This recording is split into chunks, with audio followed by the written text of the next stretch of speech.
you for joining today's virtual education program with Cancer Support Community Los Angeles. I'm Larissa Montalvo, the program manager at CSCLA, and I welcome you to this week's webinar titled Two Truths and a Lie, Nutrition and Cancer.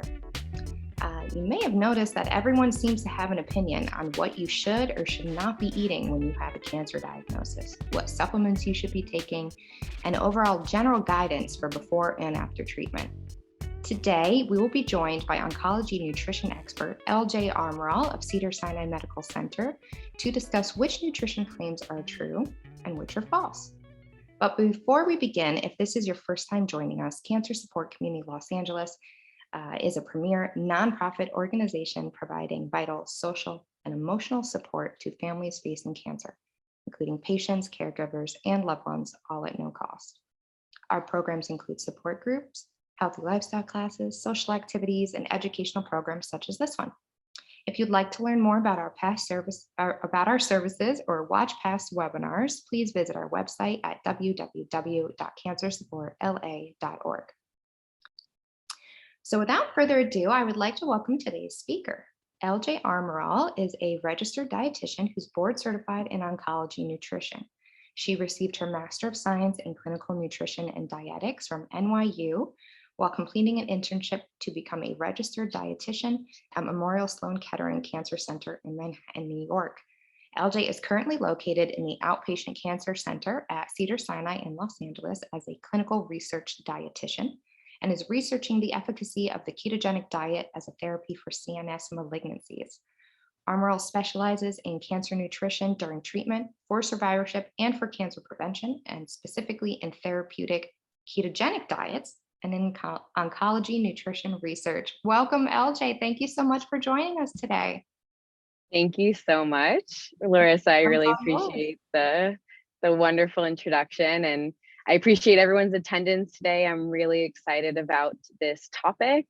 It is something that I talk about frequently. So I know that when you disclose a cancer diagnosis to your friends or your loved ones, it seems that everybody has an opinion about what you should or should not be eating. So I wanted to take today and discuss some of the most common things that I hear from patients or loved ones in terms of their questions, and go through some of the science as to why these may or may not be true claims.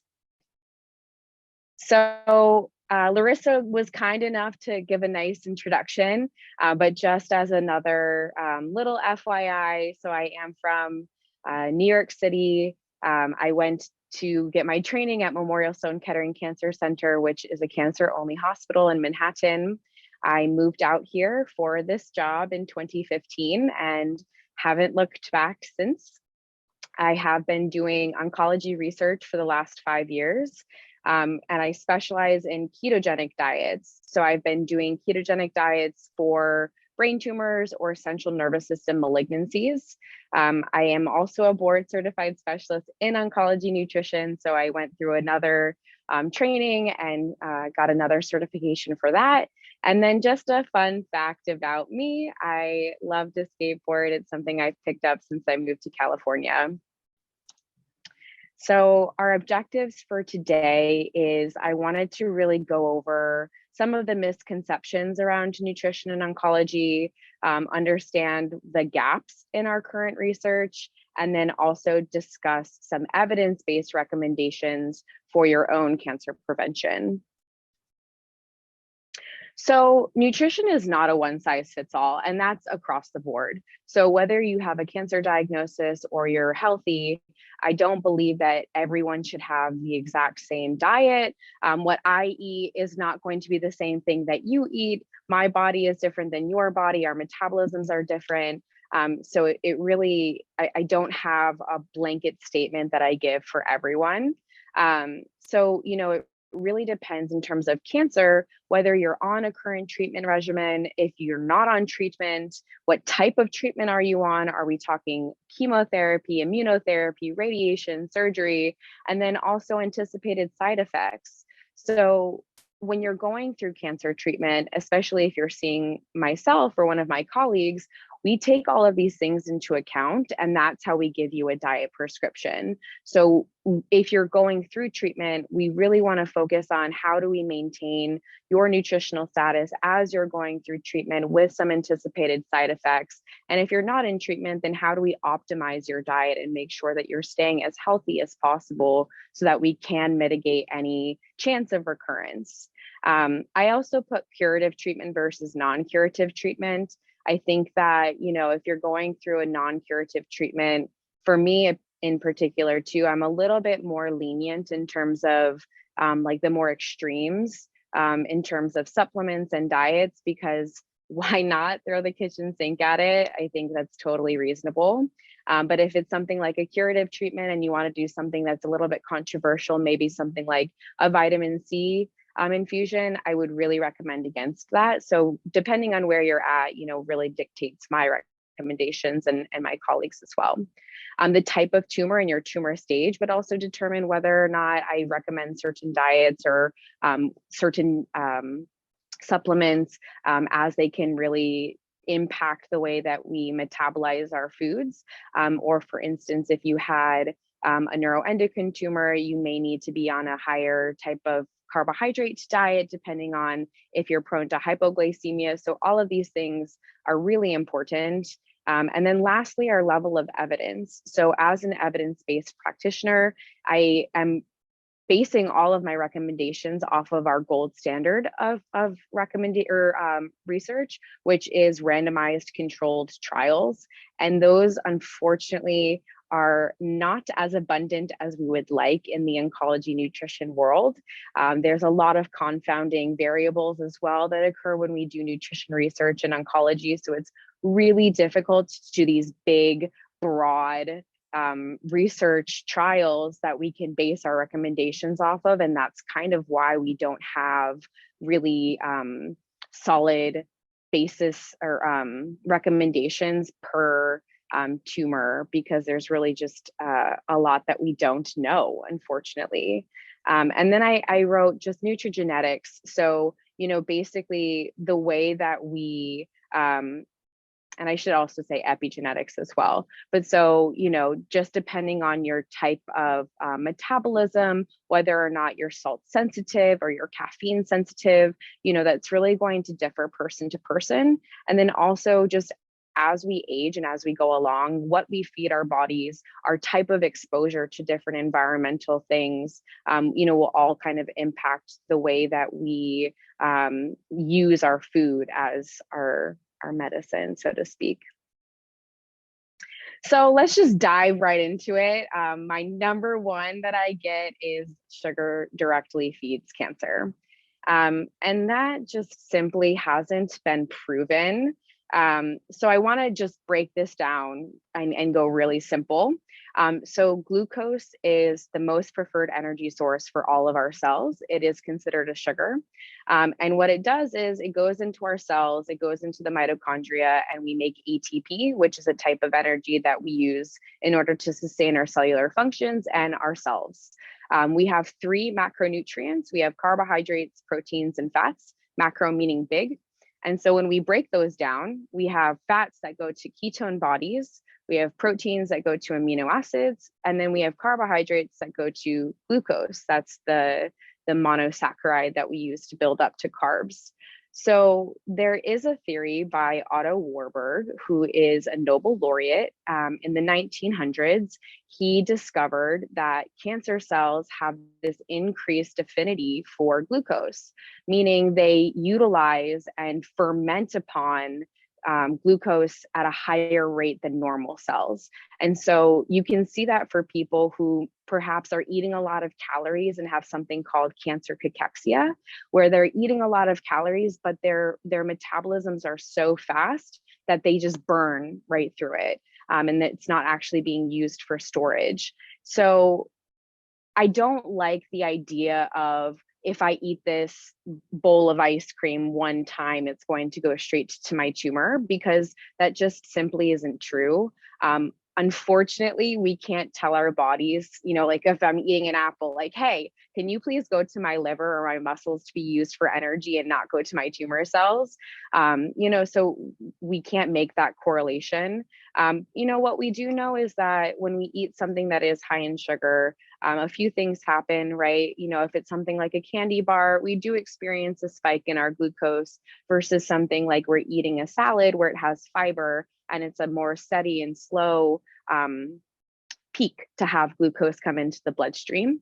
We do know that sugar can be inflammatory. It does increase our inflammation, and inflammation is not good over time, especially chronic inflammation. So having a lot of sugar in the diet also has an increased risk for one to become overweight or obese. And so when we have something that we have a high sugar diet, we're eating a lot of sugar, that's inflammatory in and of itself. And then being overweight or obese is also inflammatory. And we do know that chronic inflammation is a prefactor for cancer. So, in terms of cancer prevention, we do want to be a healthy weight. And so if that means decreasing the amount of sugar that we're eating, I think that's all good. But I also don't think that anyone should feel guilt or that they should feel like they have to completely avoid sugar if they have a cancer diagnosis. But do I think that sugar is good for any of us? No. But do I eat it myself sometimes? Of course, I'm a human. So my second myth that I get quite frequently is I need to be following a gluten-free diet, or that gluten is bad. So what is gluten? Gluten is the protein that's found in wheat, barley, and rye, and occasionally it is also in oat products. It's also found in salad dressings, soy sauce, soups, and even toiletries. So if you have celiac disease, which is an autoimmune disorder that attacks the little finger-like projections called villi that are in our small intestines that we use to absorb our nutrients. So over time, if you have celiac disease, those villi that are typically like fingers, they're projected up like this, they get hammered down so you actually can't absorb a lot of your nutrients. So, in the last few years, there has been an increased incidence of celiac disease and gluten intolerance. Why is still a big mystery, I suppose. There is a difference in the yeast, though, that we use. So in comparison to breads that were on the shelves a few years ago, and by a few years ago, I mean maybe 15 or 20 years ago, we were using a longer acting yeast, meaning the bread had a longer amount of time to ferment upon. Or the yeast in the bread had a longer amount of time to ferment upon the gluten so that it would rise and have this nice spongy texture. With the whole food processing industry and, making things quicker and cheaper, we use a more short acting yeast. And so perhaps the gluten that used to be fermented upon before is not being as fermented upon now. I don't know. But I do think that, for the most part, if you don't have a gluten intolerance or if you don't have celiac disease, it's absolutely not essential for you to be following a gluten-free diet.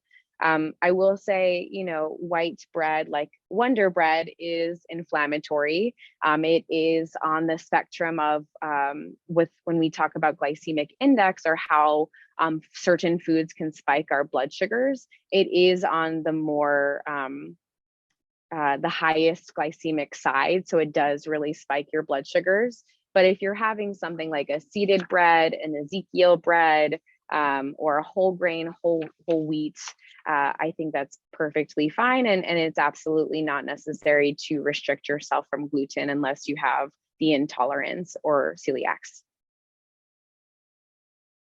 So another one that I get is dairy, that people feel like they have to completely avoid dairy.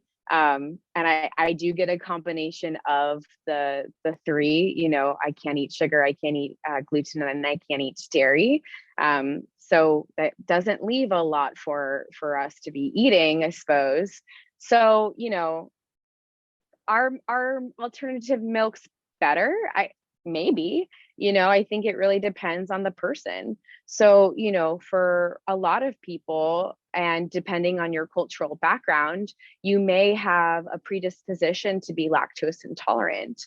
And so if that's the case, I really, of course, I would recommend that you avoid dairy, just because you're not going to feel good. And if you're eating something that doesn't agree with you, and it does give you a lot of GI distress, diarrhea, that's going to be something that, it's a telltale sign that it's not agreeing with your body, and that we should definitely avoid that. Anytime you're having diarrhea, that means that you're not absorbing your nutrients. You're missing that last part of your large intestine where we reabsorb a lot of our nutrients. And so if that's the case, then of course, I would recommend that you avoid it. But similarly to sugar, we don't have any studies that has this direct correlation, right? Where it says, okay, these humans who have cancer, those who eat more dairy have a higher risk for recurrence, or they have worse outcomes with their cancer. That has not been studied, and that hasn't been proven. We do want to limit our dairy though, because a lot of it, if you're doing full fat dairy, it does have a lot of saturated fats. And that's also, I think, another topic for debate, because that's changing as well. Our recommendations for that is changing for now, though. We're just going to talk about if you are having dairy, we recommend limiting to 2, no more than 3 servings per day. And then, of course, the alternative dairy products are okay to have as well, and I would encourage you to have the alternative dairy products if you're not eating dairy, so that you can have some calcium and some vitamin D if those products are fortified. The one note that I will say about dairy is that, in cell cultures and in mice models that look at dairy consumption and cancer, we do see that those who have dairy products, it can have the ability to increase your insulin, which is a hormone that allows glucose to go into the cell. But that happens at any point in time when you're eating. It just so happens that these types of products can increase your insulin, and that could be a subject to be studying in humans, but it has not been done yet. And so our recommendations stand as is, and that is moderate dairy consumption. So funny that I am a keto diet expert, and I am telling you that it's absolutely not necessary for everyone to be following a ketogenic diet. So what is a ketogenic diet? Because in my last few years of doing this sort of dietary therapy, a lot of people have a preconceived notion about what keto is, and it's actually, it's not far off, but it's not true. So a real ketogenic diet, and as you can see in the graph that's shown here, it is about 70 to 75% of your total calories coming in, coming from fats. So that leaves very little room for protein and carbs. And there's a reason for that. And so if anyone's done an Atkins diet, a low carb diet, a South Beach diet, it is similar. But the difference is that those diets, the South Beach, the Atkins, the low carb, they don't ask you to restrict protein. So with the ketogenic diet, you are also restricting your protein intake. So you're not having any added sugars. There are absolutely no grains. There are no starchy vegetables, which is surprising to some. So that includes carrots, that includes potatoes, beets, beans, corn, peas, all of that is off the table. Certain dairy products are off. So milk has sugar. So, there's a lot of yogurts that are going to be actually rich in sugar because it's made with milk. Certain cheeses are okay. Cream cheese is okay. And then even fruits are off the table. I think for some people, as they become more fat adapted, so to speak, meaning they're able to use the ketones as their fuel source instead of the glucose, Some fruits like berries that are really low in carbohydrates and fructose, which is the fruit sugar, they can be allowed. But for the most part, it's an extremely restrictive diet. And so, the thought process behind this is that, so it all started again in the 1920s, so over 100 years ago, in pediatric epilepsy, or children who had seizures and did not respond to their seizure medications. And so what happens is it's supposed to mimic a state of fasting, so to speak, because when you go through a long period of time without eating, let's say you're in the desert for 2 days and you have no food. I don't wish this upon any of you, but if this is the case, then you're going to get to a point in time where you will be using ketones as fuel. So we use glucose as a fuel source pretty rapidly, but we also have the ability to store it. So we can store glucose as a branched chain molecule called glycogen in our muscles and in our liver. And so in times of starvation, we will use all of our glycogen stores. And when there's nothing left, then we tap into our fat stores. And we can also use other byproducts like proteins and even the glycogen. Everything could be made back into glucose, but it can also be made into ketones. So it just depends on what metabolic state that you're in. But so the thought process behind this is that it started actually in brain tumors. Because brain tumor patients typically present with seizures. And so the first people who started researching keto for cancer were doing this in glioblastoma, or a stage 4 brain tumor. And they found that in certain people, it actually helped with their tumor burden. And that is because, so the thought process behind this, and this has not been proven in human trials, is that as you decrease your carbohydrate intake, your glucose also goes down. And that's what I've seen in my studies. And so the theory, though, is that as you do that, it then decreases the amount of nutrients that are available to go to tumor cells, because tumor cells are not able to use ketones as a fuel. And then there are some other studies that look at how it can also change the tumor microenvironment to make it less favorable for the tumor to grow. So, I don't think it's a panacea. I don't think it's a cure-all. It should always be used in conjunction with your treatment. That's my opinion. And it's not appropriate for everyone. So, one of the things that happens when you follow a strict ketogenic diet is actually weight loss. And so if you're already experiencing weight loss through your cancer treatment, this is not an appropriate diet for you. Or if you're having anything like fat malabsorption, because this is mainly a fat-based diet, that's not going to be appropriate for you either. And so, this is something that if you are interested in it, I really encourage you to talk to your healthcare provider, your dietitian, your medical team, because it's not something that should be taken lightly. So I also use the term therapeutic ketogenic diets because it requires planning. It requires effort. And I don't think that this is something that, someone should just like start night and day on their own. And so if this is something that you're interested in, I really advise you to talk to somebody on your team about it and not just do it on your own. So juicing several times a day. I've had a lot of people tell me that they're doing a juice cleanse. They're only drinking celery juice, or they're only drinking carrot juice. And I'll tell you why that's not actually healthy. So when you are juicing, and different from smoothies, when you're juicing, you are stripping the fiber from the fruits and vegetables that you're juicing. And so you're creating a juice, and juices are sugar. So I put glucose here because it's pretty much pure sugar, no matter what you're drinking. Even if it's like a green juice, that's still sugar. It's all carb. And it's not that it's bad, but if you're just juicing all day, first of all, you're not absorbing any of your nutrients, not all, or not any, but there's fat soluble vitamins that are in these types of fruits and vegetables. And they're called fat soluble because you need a source of fat in your system for them to be transported and absorbed. So if you're just juicing throughout the day and you're not eating anything, you're missing essential nutrients that require fat to be absorbed.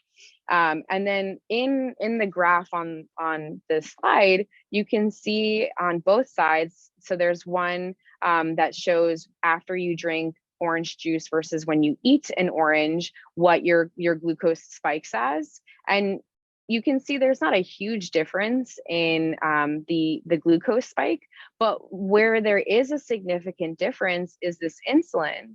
And so you can see versus drinking the orange juice versus eating the orange, drinking the orange juice actually provides a much larger spike in your insulin, meaning that glucose is going to be absorbed into your cells faster. And also it could promote something called IGF-1, which is a growth factor. And so, drinking that throughout the day, several times a day with nothing in your system is going to cause these spikes over and over and over again. And it's also going to, then get you to crash later on, because if you keep spiking your glucose like that, you're going to end up having an energy crash afterward. Also, if you're just drinking juices all day long and nothing else, it likely will result in diarrhea or loose stools, because it changes the osmolality or the concentration in your gut.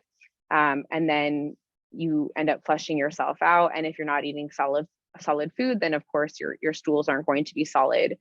So if you're already having loose stools from your treatment or from your tumor type, then this is not appropriate. And this kind of stems from a really popular cancer treatment that was very popular, I think, in the oncology world a few years ago. I don't hear about it as often, but it was called the Gerson therapy. Where you were required to juice pounds of fruits and vegetables every day and participate in coffee enemas, which sounds horrid. And I don't recommend it at all. So, if you want to juice in terms of, as a complement to your diet, I think that's perfectly fine, especially if you're somebody who can't have a lot of fiber in your diet. Maybe you have a small bowel obstruction, or you have an ostomy and you need to be on a low fiber diet, but you're feeling like, I feel like I'm missing some essential nutrients or vitamins and minerals. I think it's a great complement to your diet and it's perfectly fine. Another question I get all the time or statement is that I need to be a vegan, or at the very least a vegetarian. I'll tell you, as a personal aside, I was a vegetarian for many, many years until I had some nutrient deficiencies, and I've integrated in some animal products again. So, it requires a lot of planning. So I will say that I'm not against it. So you can, be a vegan or a vegetarian. I think that's great. If you want to be plant forward, that's I recommend that across the board for most people.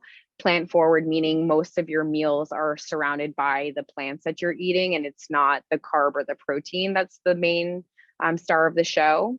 So, it is okay to have lean proteins. And I referenced the American Institute for Cancer Research, or the AICR, which is our top leading institute in America for cancer research, especially as it pertains to nutrition and physical activity. So they have come out with guidelines for red meat intake in particular, and they recommend that you limit to up to 18 ounces of red meat per week, which is a pound of red meat per week. And that's coming from our gold standard of research. So I think it's fine to be eating red meat in moderation. If you have the ability to buy grass-fed or organic, great. What I think is the most important to have in mind for any animal-based protein is being conscientious of the way that you cook the meat.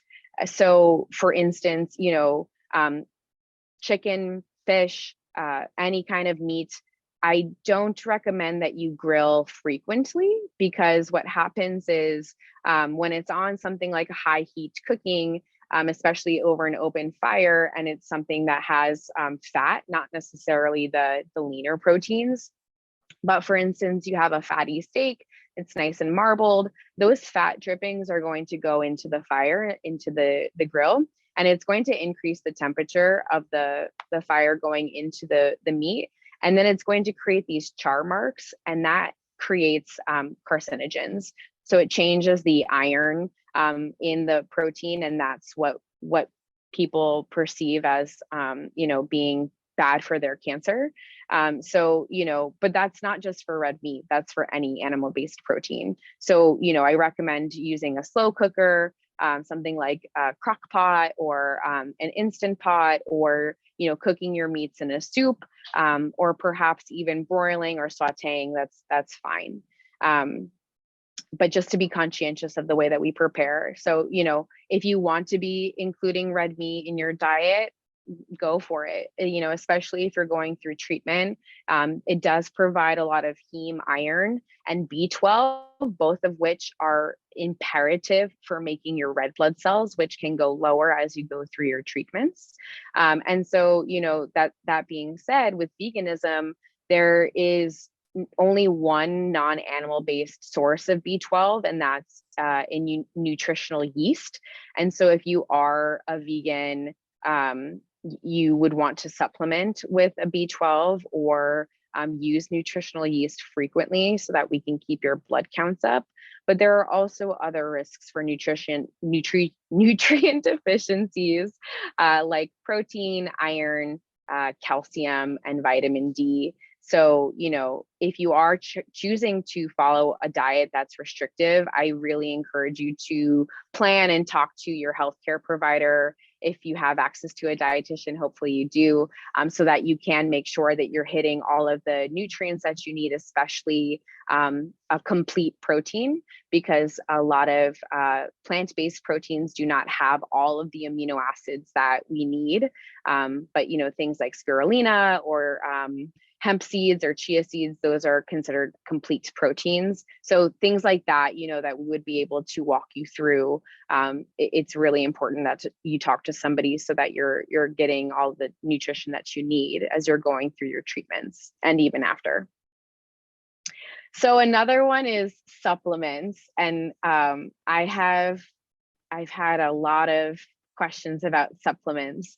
I once had an amazing lady come in and she literally handed me 2 trash bags supplements to go through.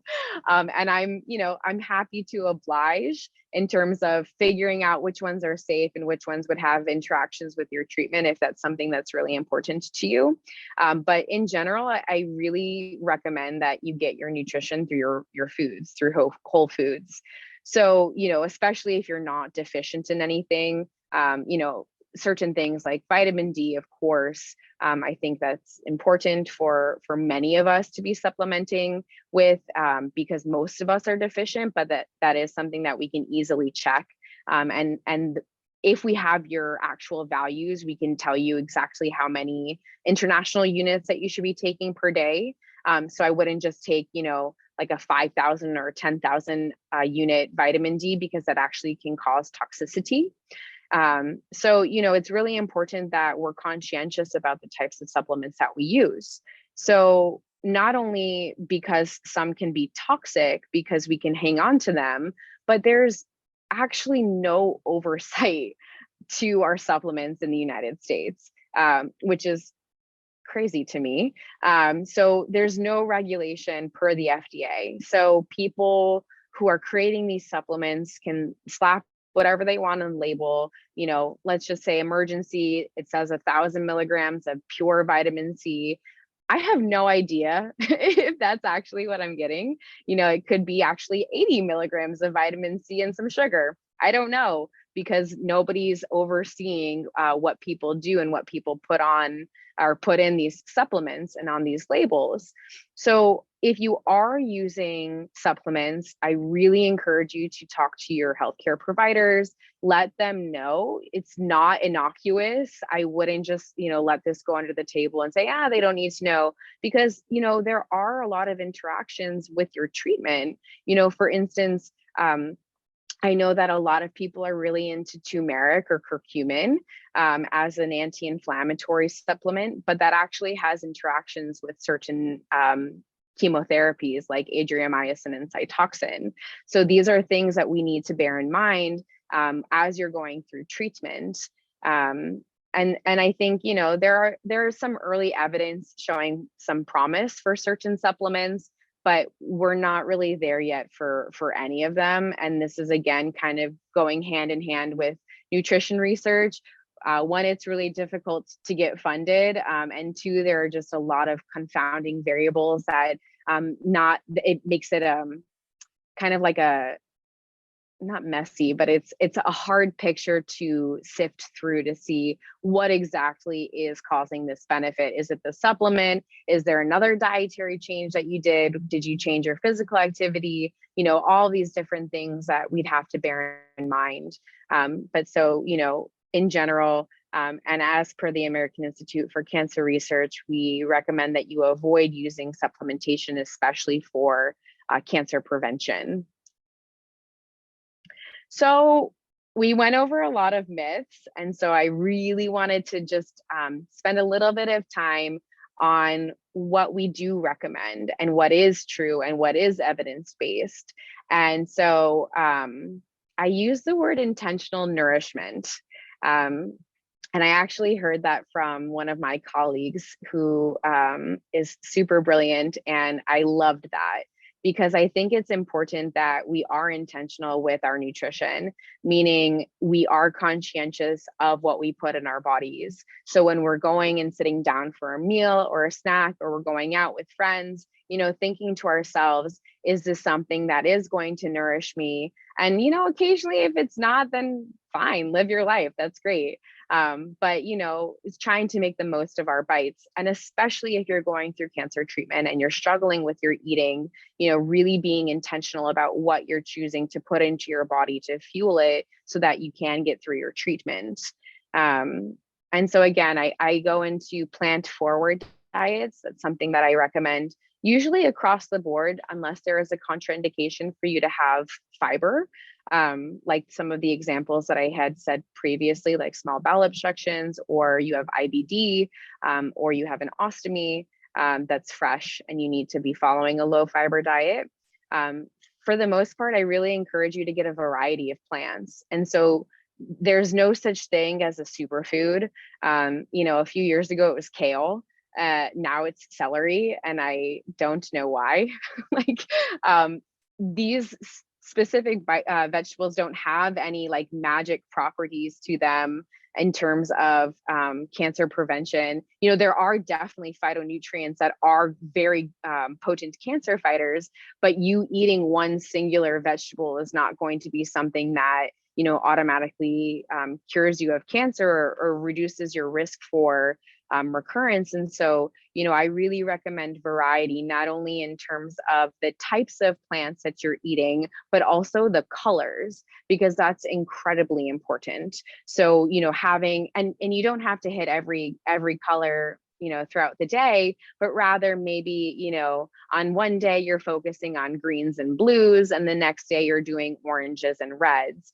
So that way you're getting not only a plethora of different vitamins and minerals and fiber, but also different phytonutrients, which are cancer fighters. So for instance, like flavonoids or isocyanates, you know, things that we know can actually make a difference in your cancer and your cancer prevention. So, you know, lean meats are okay. Also, if you wanted to do plant-based meats, that's totally fine as well. I do recommend that people pay attention to the amount of omega-3 fatty acids that they are getting too, either before, during, or after their cancer treatments. So that would be, you know, a lot of the things that are in this picture right here. So salmon, tuna, mackerel, sardines, herring, those are great sources. Avocado, olive oil, olives, walnuts, hemp seeds, chia seeds, flax seeds. Those are all really great sources of omega-3s. They're great for our brains and our hearts, and also for reducing our inflammatory pathways.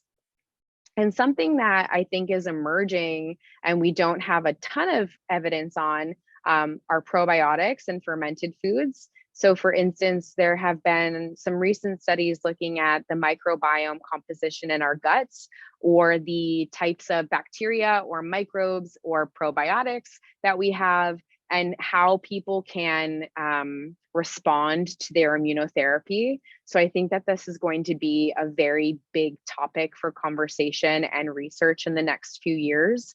But as you're going through treatment, I think it's important that we get some fermented foods in your diet. So if you can tolerate things like kimchi or sauerkraut, natto, those are great sources. Maybe even doing some kefir or labna. Those are also wonderful sources of fermented foods and probiotics that will feed the good bacteria in your gut. Because as you're going through treatment, your body is undergoing massive changes every 2 to 3 weeks, maybe even weekly, if you're getting radiation, perhaps every day. And so, it's important that we replenish the good bacteria and feed the good bacteria, because there is a two-way talking street between our guts and our brain. So not only, so we've got plant forward, we've got our proteins, we've got our fats. Hydration is absolutely essential. Our bodies are made of a lot of water. And the example I always like to use is, if you are dehydrated, your blood is going to be the viscosity of something like a maple syrup. And if you think about how that's, or not even maple syrup, let's go with molasses, depending on your level of hydration. But, that's really viscous. And so to think about your heart having to pump that throughout your entire body, that's difficult. So we want to make sure you're staying hydrated. If you're going through treatment, it's really important that we flush your kidneys out, get the chemo out, and so that it's not, staying in your body. And especially for some of those treatments that are a little bit more nephrotoxic or harder on your kidneys, something like a cisplatin or Cytoxan, hydration is even more important. And so however it is that you're getting your hydration, I hope it's a non-sugar sweetened beverage, something like water, or even seltzer water is totally fine, and herbal tea, sometimes juice, if you want to do that, totally fine. I think that those are really important to keep in mind as you're going through your treatments, and then even for afterward. And then I list exercise because I think it's incredibly important and it's not talked about enough, especially as you're going through your cancer treatment. Of course, certain people, it's not safe for you to be doing that. If you're having any peripheral neuropathy, especially on your feet, and you are unsteady, or you have had brain surgery and you don't have good balance, these are things that we obviously have to bear in mind, and we need to be very careful and very safe. But I think, doing gentle exercise, whether it's yoga or stretching or body weight exercises, working with a physical therapist or a physiatrist as you're going through treatment will only enhance your recovery and your outcome. And there are some studies looking at, exercise as a means to prevent something like chemo brain. And so I think that, as again, more research emerges, that's something that hopefully we'll be able to personalize just as much as nutrition. So do what works for you. I can tell you my recommendations, but your body best, right? And so I can tell you certain things to eat, but if it doesn't agree with you, then by all means, do not eat it. Only what agrees with you and what doesn't. I think it's important to think about what intentional nourishment means to you, because sometimes, especially as we go through life, and sometimes people like to perhaps use food as a coping mechanism, being really conscientious of what being nourished or what nutrition does for you, and so that you can come back to that why. If you are struggling, why do I want to be intentional with my nourishment? What will that do for me? I also wrote, add some herbs and spices where you can, if you like that, especially because there are some cancer fighters in those types of foods as well. I really encourage you to try a new food or a new plant, really spice it up, and just do your best, especially as you're going through treatment, and people have a lot of opinions.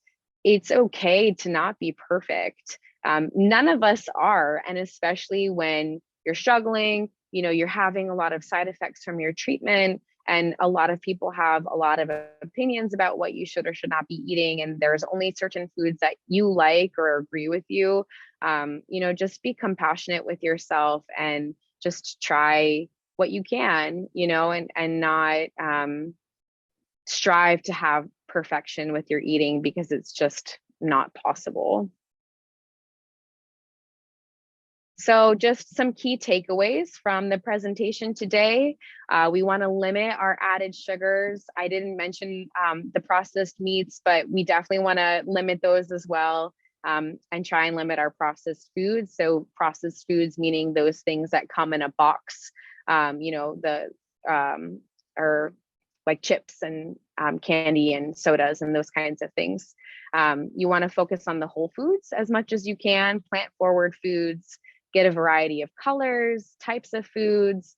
We want the healthy fats, so those omega-3 fats that we talked about, some probiotic rich foods, hydrate your body, take care of your body, avoid supplements for your cancer prevention unless you are deficient and you are being advised to do or to supplement as you need.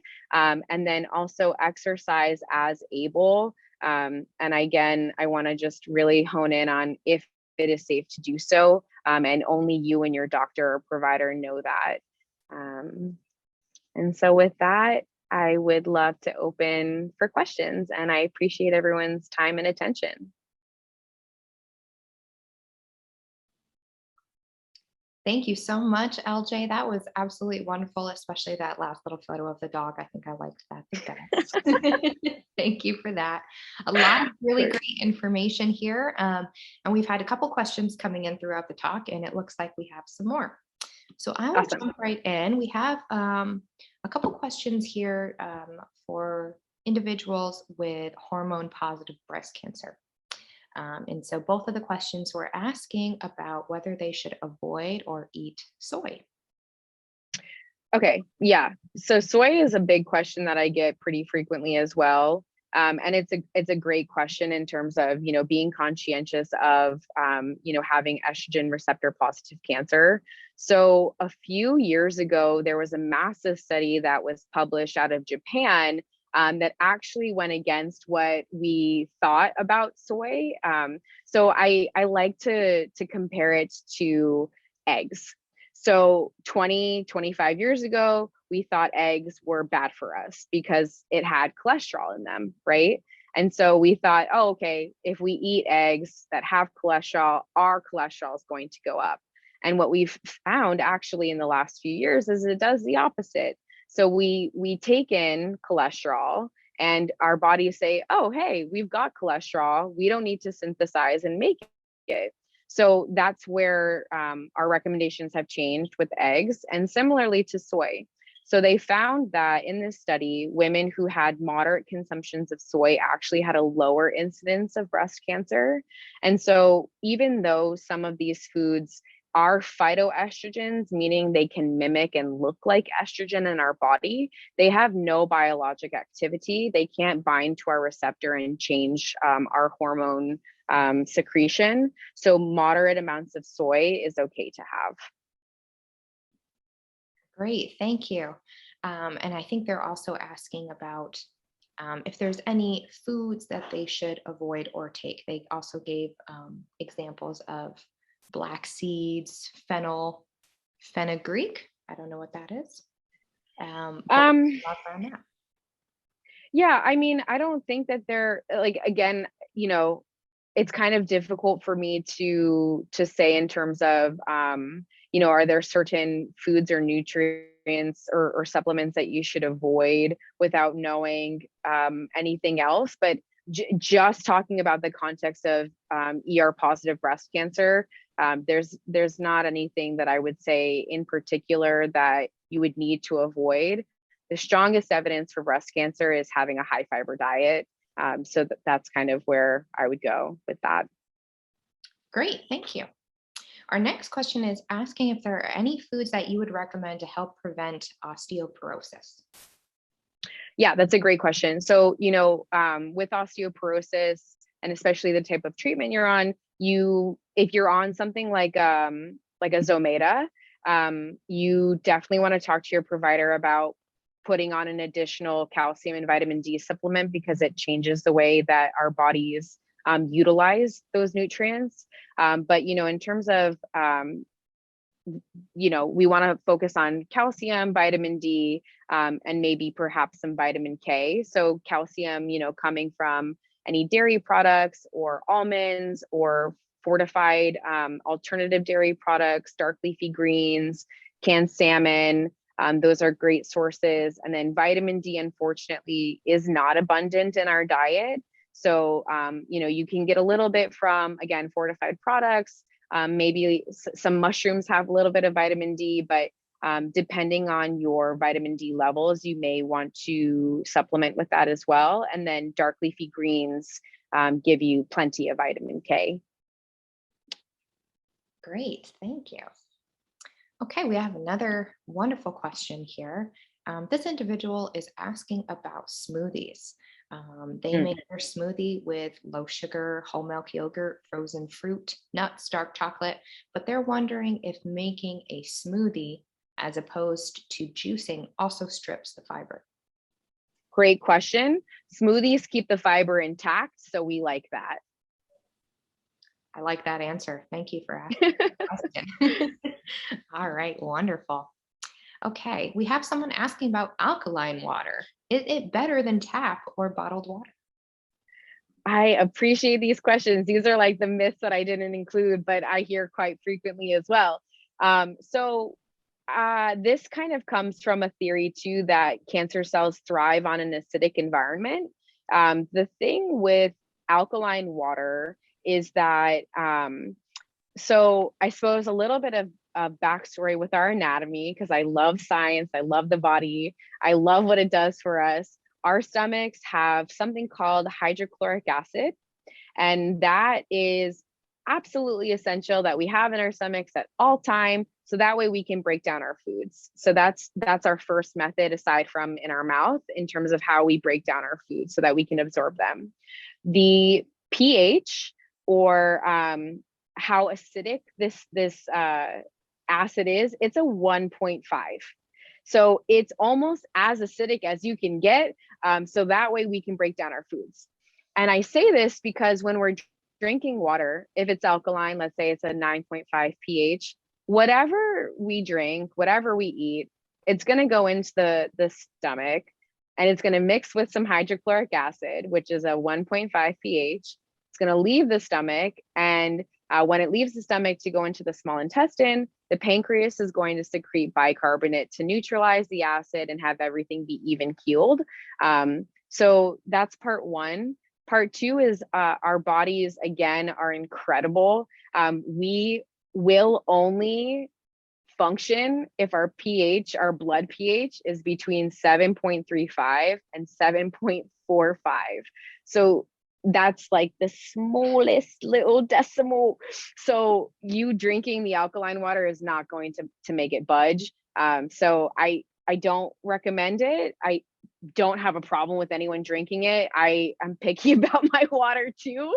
So if you like the taste of it, great. But and if it's going to get you to drink more, even better. But it's absolutely not a necessity. Great. We have other water questions while we're talking about water.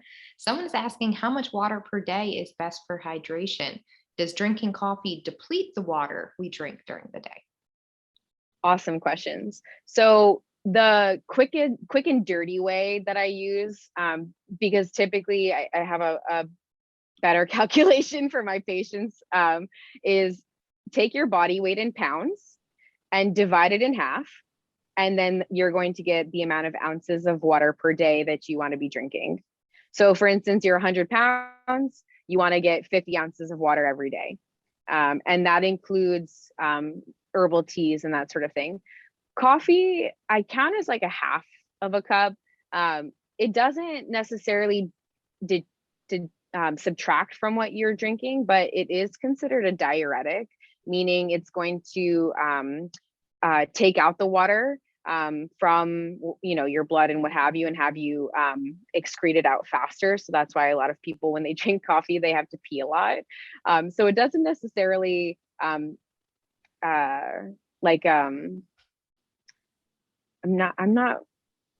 thinking of the word, but it's not coming out. It doesn't take away from the water that you're drinking, but it doesn't necessarily count toward your hydration. That makes a lot of sense. Great. I'm glad. It did. It made sense. All right. We have a couple more questions here. Someone is asking, I know you talked a lot about supplements, but they're asking if you recommend K2, BS, K1 with vitamin D supplements. That's a great question. I don't think it's a necessity to have both K1 and K2, but it's certainly not harmful. Okay, great. All right. We have about 2 more questions here. First, someone wanted to say thank you. Since their diagnosis 6 months ago, they've read and they've listened to a lot of information, and they have found that this has been the most detailed and clear explanation that they've had yet. And I second that. So thank you so much for that, LJ. But now we have 2 questions who are also asking about the fat from dairy. I think, again, this person has hormone positive breast cancer. So they're wondering if they need to avoid dairy because of the high fat content, if it's because it's bad for you, if it's because it makes you overweight, or is it because of the hormones in it? Okay. Yeah. Great question. So you don't have to avoid dairy, and you don't have to avoid full fat dairy, even if you have a hormone positive breast cancer diagnosis. It's so hard for me to answer this question because in recent years, there have been a lot of studies that have come out, like massive, large studies. And if anybody is interested, it's called the PURE study, PURE. And they have looked at hundreds and thousands of people who consume dairy and full fat dairy at that. And, we typically recommend you avoid the full fat dairy because of the potential effects on your cardiovascular system, because it can increase your cholesterol and your other lipids like LDL that we don't love. And it's interesting though, because these studies are showing that people who eat higher fat dairy or full fat dairy actually have a lower incidence of things like stroke and cardiovascular disease. So, again, that's kind of what I was implying in terms of, I think that there's going to be a lot more to come in terms of saturated fats and fats coming with dairy in terms of our recommendations.